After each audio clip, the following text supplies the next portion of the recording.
Are you thinking about coming to Ghana? Then this is a video for you. So on today's video, I'm going to talk about all you need to know before traveling to Ghana. So if it's your first time trying to come to Ghana, here are the things you need to know. And if you've already been to Ghana, probably some of these tips will be very helpful and useful to you. So let's go right into the various things you need to know. For people coming to Ghana who are non-Ghanaian citizens, you need a visa. A visa is very essential before you can come to Ghana. Also, try and get your yellow fever vaccination. It looks like this. And if you don't have it and you come to Ghana and you get to the airport, they'll try and make you actually take the shots before you get out of the airport. And no one wants to do that the first time they are in the country. So please get your vaccination and all your travel documents. Please get all those things. At the airport, you will also be asked to fill an immigration form which you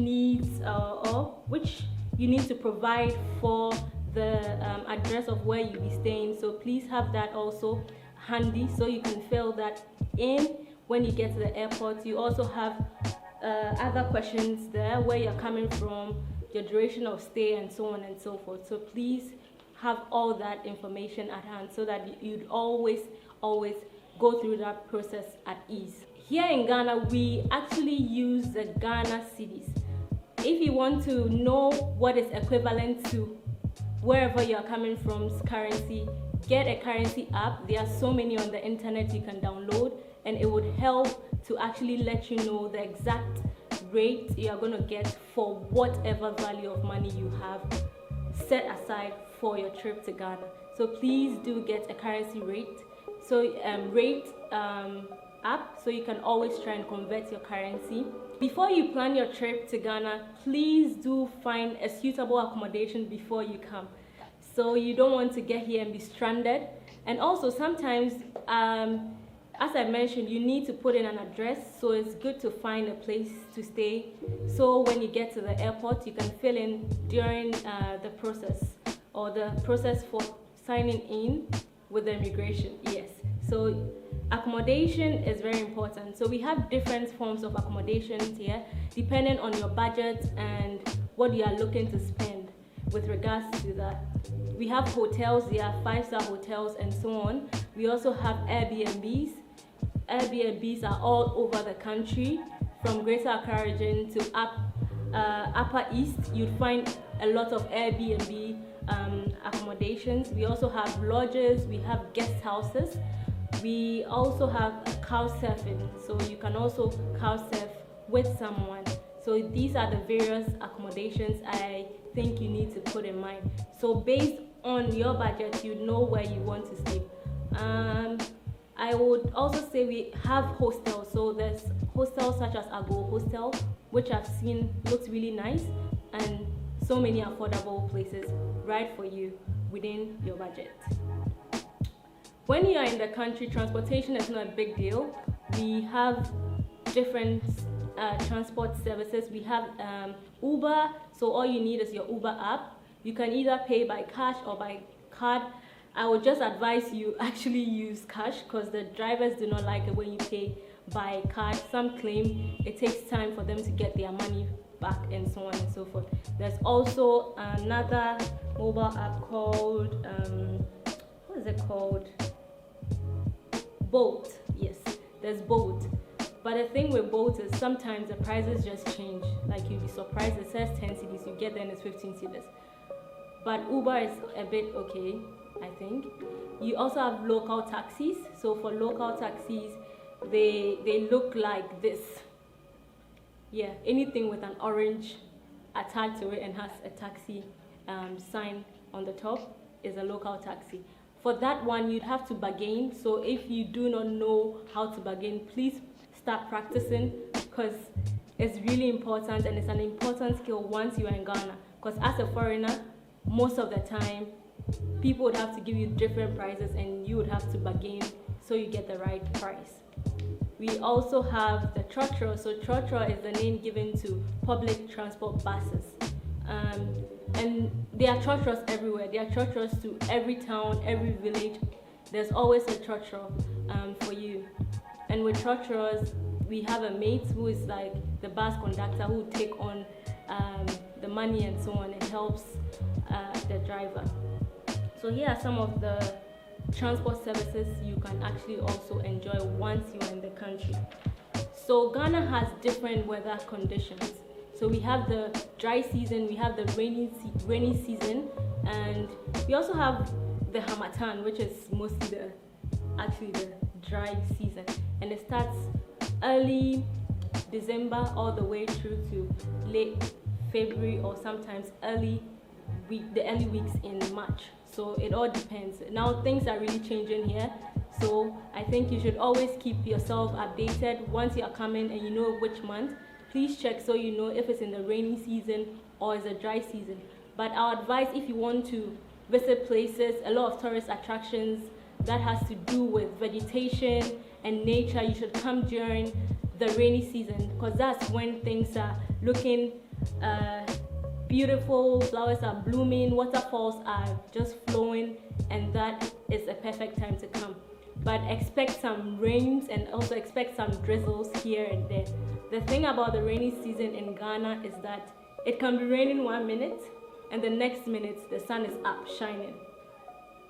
So yeah, it's also a good time to come because it's a lot more cooler than if you come in a dry season when it's hot and everything is just dry and yeah, dusty, especially during the Harmattan season.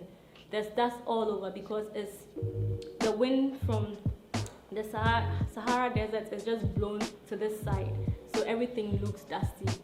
So if you'd want to come, just weigh the options. Choose either the rainy season when everything looks fresh and beautiful, or the dry season when there's no rain but expect some dust.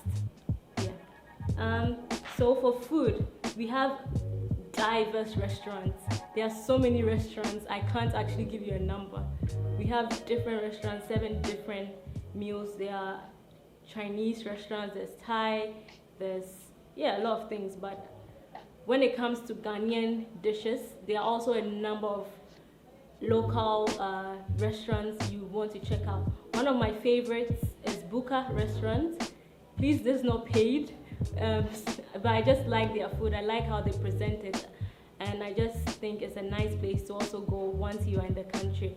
We also have chop bars. Chop bars are local. They are local than restaurants, so it's like a hierarchy of restaurants. So we have like restaurants, and then we have like chop bars somewhere here. Yes. And for chop bars, you mostly see the food being prepared, and it just kind of like gives you an experience of how Ghanaian cuisines are made and so on and so forth. We also have street food vendors, a lot of street food vendors. We have certain street foods like kelewele, there's fried yam.